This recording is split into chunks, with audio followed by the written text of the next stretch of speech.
আসসালামু আলাইকুম ভিউয়ার্স, নতুন ভিডিওতে আপনাদের স্বাগত জানাচ্ছি। ভিউয়ার্স, বিগত কয়েকটি ভিডিওতে আমরা দেখেছি এই IPEMIS এ কিভাবে সাইন ইন করতে হয় এবং IPEMIS এর ড্যাশবোর্ডের পরিচিতি আমরা ভিডিওতে দেখেছি। আর এই ভিডিও ডেসক্রিপশনে সেই ভিডিওগুলোর লিঙ্ক আমি দিয়ে দিয়েছি, আপনারা ইচ্ছে করলে দেখে নিতে পারেন। তো আজকের ভিডিওতে আমরা দেখব কিভাবে এই IPEMIS এ শিক্ষকের তথ্য আপডেট করতে হয়। তো ভিউয়ার্স, শিক্ষকের তথ্য আপডেট করতে গেলে অবশ্যই আপনাকে বিদ্যালয়ের প্রধান শিক্ষকের আইডিতে সাইন ইন করে তারপরে শিক্ষকের তথ্য আপডেট করতে হবে। তো ভিউয়ার্স, এই মুহূর্তে আপনারা দেখতে পাচ্ছেন আমি একজন সহকারী শিক্ষক হিসাবে এই IPEMIS ড্যাশবোর্ডে প্রবেশ করেছি। এখানে লক্ষ্য করুন শিক্ষকের তালিকা, এই যে শিক্ষকের তালিকা শো করছে। এরপরে ভিউয়ার্স লক্ষ্য করুন, আমি যেহেতু সহকারী শিক্ষক হিসাবে এখানে প্রবেশ করেছি, তাই এই যে ম্যানেজে এখানে আমি ক্লিক করছি। এই যে দেখুন শিক্ষকের তথ্য দেখুন শুধু এখানে দেখা যাচ্ছে, অর্থাৎ শিক্ষকের তথ্য আপডেট করুন এই অপশনটি আমার এখানে নিষ্ক্রিয় অবস্থা রয়েছে। অর্থাৎ সহকারী শিক্ষক হিসেবে আমি কোনো শিক্ষকের তথ্য আপডেট করতে পারবো না। তাই ভিউয়ার্স, আমাকে শিক্ষকের তথ্য আপডেট করতে গেলে অবশ্যই প্রধান শিক্ষকের আইডিতে আমাকে সাইন ইন করতে হবে। আরেকটি কথা বলে রাখি ভিউয়ার্স, শুধুমাত্র সরকারি প্রাথমিক বিদ্যালয়ের শিক্ষকের তথ্য আপডেটের ক্ষেত্রে অনুমোদনের প্রয়োজন হবে। এক্ষেত্রে অনুমোদনকারী সহকারী উপজেলা শিক্ষা অফিসার এবং তারপরে উপজেলা শিক্ষা অফিসার অথবা জেলা প্রাথমিক শিক্ষা অফিসার অথবা বিভাগীয় উপপরিচালক অথবা ডিপিই অ্যাডমিন। অন্যদিকে যদি কিন্ডারগার্টেন অর্থাৎ বেসরকারি কোনো বিদ্যালয়ের শিক্ষকের তথ্য আপডেট করা হয়, সেক্ষেত্রে কোনো অনুমোদনের প্রয়োজন হবে না, অটোমেটিক সেখানে আপডেট হয়ে যাবে। তো ভিউয়ার্স, আমি তাহলে এখান থেকে লগ আউট করে প্রধান শিক্ষকের আইডিতে আমি প্রবেশ করছি। এই যে ভিউয়ার্স লক্ষ্য করুন, আমি একজন প্রধান শিক্ষকের আইডিতে প্রবেশ করেছি, অর্থাৎ আমার বিদ্যালয়ের প্রধান শিক্ষকের। এই যে দেখুন বাম পাশে ড্যাশবোর্ড, তারপরে আবেদনের তালিকা, এরপরে রয়েছে শিক্ষক ব্যবস্থাপনা। আমি এখানে ক্লিক করছি। এরপরে দেখুন শিক্ষকের তালিকা, এখানে আমি ক্লিক করছি। এবারে ভিউয়ার্স লক্ষ্য করুন, ধরুন এই যে মোহাম্মদ তারেক হাসান, এই শিক্ষকের আমি তথ্য আপডেট করব। এই যে ডান পাশে দেখুন ম্যানেজ, এখানে আমি ক্লিক করছি। এবারে দেখুন শিক্ষকের তথ্য আপডেট করুন, এই অপশনটি আমার অ্যাক্টিভ হয়ে গেছে। আমি এখানে ক্লিক করছি। এই যে ভিউয়ার্স লক্ষ্য করুন, আমার 47% তথ্য আপডেট করা আছে। এই যে দেখুন মৌলিক তথ্য এই কার্ডটিতে 25টির মধ্যে 16টি, ঠিকানার তথ্য এখানে 14টির মধ্যে 14টি আপডেট করা রয়েছে, তাই টিক চিহ্ন দেওয়া রয়েছে।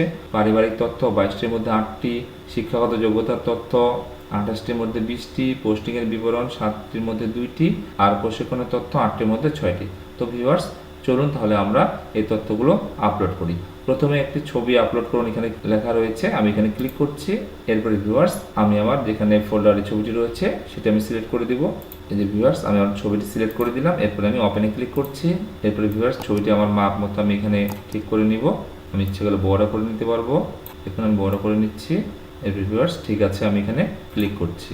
এই যে দেখুন এখানে আমার ছবিটি এসে গেছে। এরপরে ভিউয়ার্স সাধারণ তথ্য, আমি নিচের দিকে আসছি। দেখুন এখানে বাংলায় নাম দিতে হবে, আমার দেওয়া আছে, ইংরেজিতে নাম দিতে হবে। তো ভিউয়ার্স এখানে লাল স্টার চিহ্নিত যেগুলো রয়েছে সেগুলো কিন্তু রিকোয়ার্ড ফিল্ড, অর্থাৎ অবশ্যই দিতে হবে। এখানে আমার জন্ম তারিখ দেওয়া আছে, মোবাইল নাম্বার দেওয়া আছে, ইমেল নাম্বার দেওয়া আছে, এখানে সব কিছু দেওয়া আছে। ভিউয়ার্স নিয়োগের ধরন ভিউয়ার্স আমি এখানে চেঞ্জ করছি, সরাসরি আমি দিচ্ছি। দেখুন এখানে সদ্য পরিবর্তন করা হয়েছে, তাই সদ্য পরিবর্তিত দেখাচ্ছে। এরপর নিয়োগের কোটা, আমার কোনো কোটা নেই, তাই আমার সাধারণ কোটা আমি ক্লিক করছি। এরপরে নিয়োগের গ্যাজেট অর্ডার নম্বর, ভিউয়ার্স এখানে নিয়োগের গ্যাজেট অর্ডার নম্বরটি আমাকে দিতে হবে, আপনারা দিয়ে নেবেন, আমি এখানে এখন দিচ্ছি না। এরপরে গ্যাজেট অর্ডারের তারিখ, ভিউয়ার্স এখানে ক্লিক করবেন। এরপর এখানে সাল সিলেক্ট করে দিবেন, এরপরে তারিখ সিলেক্ট করে দিবেন, আমি এখানে দিচ্ছি না, আপনারা করে নেবেন। এরপরে ভিউয়ার্স এখানে লক্ষ্য করুন আপলোড করতে বলা হয়েছে নিয়োগের গেজেট অর্ডারের কপি, অর্থাৎ গেজেট অর্ডার যেটি আপনার রয়েছে সেটি আপনারা ছবি তুলবেন, আর এটি অবশ্যই 10 মেগাবাইটের মধ্যে হতে হবে। তারপরে এই যে আপলোডে ক্লিক করলে কিন্তু এখানে আপনার যেই ছবিটি আপনি দিবেন সেটা কিন্তু দিতে পারবেন। আমি এখন দিচ্ছি না। এরপর ভিউয়ার্স পিন নাম্বার দেওয়া আছে, জাতীয়তা দেওয়া আছে, এখানে আইডির ধরন জাতীয় পরিচয়পত্র, এখানে যদি কারো জন্ম নিবন্ধন হয় এটি যে অপশনটি হবে ভিউয়ার্স সেই অপশনটি দিতে হবে। এরপর এনআইডি নাম্বার, এনআইডি কপি ছবি তুলে দিতে ভিউয়ার্স, আমি এখন দিচ্ছি না। আপলোডে ক্লিক করলে কিন্তু আপনারা ছবির অপশন পাবেন এবং সিলেক্ট করে দিয়ে আপলোড করতে পারবেন। এরপরে ধর্ম, প্রতিবন্ধী কিনা, বিশেষত্ব, ভিউয়ার্স এখানে বিশেষত্ব আমার নেই, আমি প্রযোজ্য নয় দিচ্ছি। এরপরে দেখুন এখানে সদ্য পরিবর্তিত দেখাচ্ছে, ক্ষুদ্র নৃগোষ্ঠী কিনা, না, আমি নাতে ক্লিক করছি। রক্তের গ্রুপ আমার দেওয়া আছে। এখানে ভিউয়ার্স স্বাক্ষর আমি যদি দিতে চাই দিতে পারবো, আমি স্বাক্ষরটি দিয়ে দিব। আমি আপলোডে ক্লিক করছি। এই যে ভিউয়ার্স আমি স্বাক্ষরে ক্লিক করলাম, এরপর আমি ওপেনে ক্লিক করছি। ভিউয়ার্স দেখুন এখানে আমার স্বাক্ষরটি চলে এসেছে। এরপরে ভিউয়ার্স আমি নিচের দিকে যাই, এখানে বর্তমান ঠিকানা, আমার ঠিকানা সব ঠিক আছে ভিউয়ার্স। এরপরে ভিউয়ার্স নিচের দিকে আসছে, আমার যদি স্থায়ী ঠিকানা বর্তমান ঠিকানা একই হয়, শুধু আমাকে টিক মার্ক করে দিতে হবে। আমি টিক করে দিলাম। এরপরে লক্ষ্য করুন পিতার নাম দিতে বলা হয়েছে ইংরেজিতে, এখানে দেওয়া নেই আমি দিচ্ছি। এবার ভিউয়ার্স পিতার জন্ম তারিখ এখানে সিলেক্ট করে আমি দিতে পারবো, পিতা কি মৃত কিনা। এরপরে আইডির ধরন আমি দিচ্ছি। এরপরে পিতার এনআইডি নাম্বার এখানে দিতে হবে, এনআইডি কপি আবার আপলোড করতে হবে। এরপরে পিতার পেশা সিলেক্ট করে দিতে হবে। এবারে পিতা কি প্রতিবন্ধী কিনা, এরপরে মাতার নাম বাংলায় দেওয়া আছে, ইংরেজিতে দিতে হবে। এরপরে ভিউয়ার্স মাতার জন্ম তারিখ এখানে সিলেক্ট করে এখানে সাল তারিখ সিলেক্ট করে দিতে হবে। মাতা কি মৃত কিনা আপনারা দিয়ে দিবেন, আইডির ধরন কি দিয়ে দিবেন। এরপরে NID number, NID copy upload করে দিবেন। এরপরে মাতার পেশা ভিউয়ার্স যেটি হয় সেটি দিবেন আপনারা, প্রতিবন্ধী কিনা না। এরপরে বৈবাহিক অবস্থা ভিউয়ার্স এখানে অজানা লেখা আছে, আমি বিবাহিত দিলাম। এরপরে স্বামী স্ত্রীর তথ্য আমাকে এখানে দিতে ভিউয়ার্স, আমি এখন দিচ্ছি না। এখানে স্বামী স্ত্রীর নাম বাংলায় দিবেন, ইংরেজিতে দিবেন, জন্ম তারিখ দিবেন। স্বামী হলে স্ত্রী, স্ত্রী হলে স্বামীর। আবার মৃত কিনা, তারপরে আইডি ধরন, স্বামী স্ত্রীর পেশা, স্বামী স্ত্রীর প্রতিবন্ধী কিনা ভিউয়ার্স এখানে আপনারা দিয়ে দিবেন। আর যদি কারো একাধিক স্ত্রী থাকে ভিউয়ার্স তাহলে এখানে ক্লিক করে আপনারা দিতে পারবেন। আমি এখানে ক্লিক করছি, দেখুন দিতে পারবেন। আমি যেহেতু নেই তাই আমি এখানে ডিলেটে ক্লিক করছি এবং নিশ্চিত করে দিচ্ছি, তাই কেটে দিচ্ছি। এরপর সন্তানের তথ্য ভিউয়ার্স, এই যে আমার সন্তানের একটি তথ্য দেওয়া আছে। এছাড়া যদি আরও সন্তান থাকে তাহলে এখানে একটি সন্তানের তথ্য যোগ করে এখানে ক্লিক করলে দেখুন ভিউয়ার্স সন্তানের তথ্য 2 চলে এসেছে। আমার একটি সন্তান তাই আমি 2 দিব না, তাই আমি এখানে ডিলেটে ক্লিক করছি এবং নিশ্চিত করছি, তাই আমি কেটে ফেললাম। এরপর শিক্ষাগত যোগ্যতা ভিউয়ার্স এখানে দিতে হবে, এখানে এসএসসি বিষয় অর্থাৎ কোন বিভাগের, বোর্ড, এরপরে পাশের সন, বিভাগ, গ্রেড, এরপরে সার্টিফিকেটটি ছবি তুলে এখানে আপলোড করে দিতে হবে। এটি কি সর্বোচ্চ অর্জিত ডিগ্রি কিনা, না, তাই না সিলেক্ট করা রয়েছে। এবার ভিউয়ার্স সব কিছু তথ্য এখানে প্রতিটি শিক্ষাগত যোগ্যতার তথ্য এবং সার্টিফিকেট আপলোড করতে হবে, আপনারা করবেন। এরপরে দেখুন ভিউয়ার্স আমি শেষের দিকে আসছি, আরও পোস্টিংয়ের ইতিহাস, পদবি কি, পদবি আপনারা দিয়ে দিবেন। আমার পদবি সহকারী শিক্ষক, আমি সহকারী শিক্ষক দিচ্ছি।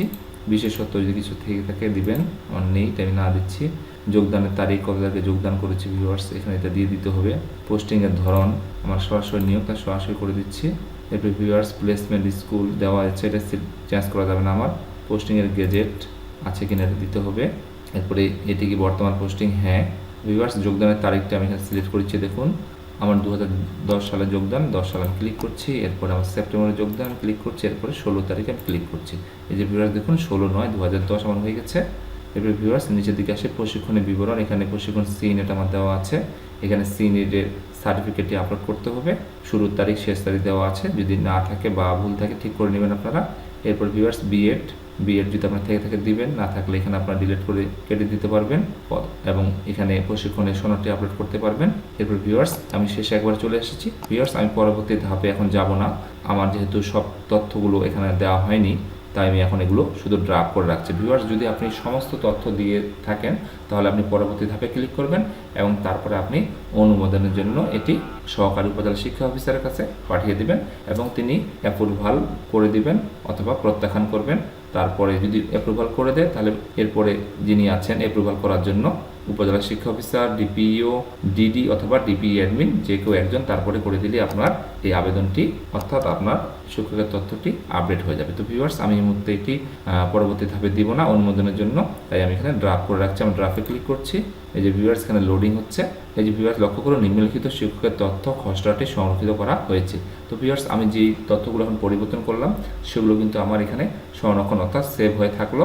পরবর্তীতে আমি যদি অনুমোদনের জন্য প্রেরণ করতে চাই করতে পারবো এবং সেই তথ্যগুলো কিন্তু আমার আবার দিতে হবে না, আর ওগুলো সেভ হয়ে আছে। তো ভিউয়ার্স এই যে দেখুন শিক্ষকের তালিকা যদি আমি ফিরে যাই, আমি ক্লিক করছি, এই যে দেখুন এই শিক্ষকের তথ্য আমি যাচ্ছি, শিক্ষকের তথ্য আপডেট করুন। ভিউয়ার্স আমি যে তথ্যগুলো চেঞ্জ করেছি সেগুলো কিন্তু চেঞ্জ হয়ে গেছে। যে লক্ষ্য করুন আমি এখানে এগুলো চেঞ্জ করেছি, এই যে দেখুন সদ্য পরিবর্তিত লেখা রয়েছে, আমি কিন্তু এগুলো অনুমোদনের জন্য এখনও পাঠাইনি। ভিউয়ার্স তাহলে আপনারা বুঝতে পেরেছেন, যদি পরবর্তী ধাপে দেই তারপরে কিন্তু অনুমোদনের জন্য আমাকে পাঠাতে হবে। আমি এখন অনুমোদনের জন্য পাঠাচ্ছি না। আপনারা যদি একবারে সব তথ্য রেডি করতে পারেন তাহলে অনুমোদনের জন্য পাঠাবেন, আর না হলে ড্রাফট করে রাখবেন। আশা করি বুঝতে পেরেছেন ভিউয়ার্স। আজকের ভিডিও এই পর্যন্তই, পরবর্তী ভিডিও দেখার আমন্ত্রণ জানিয়ে শেষ করছি। আল্লাহ হাফিজ।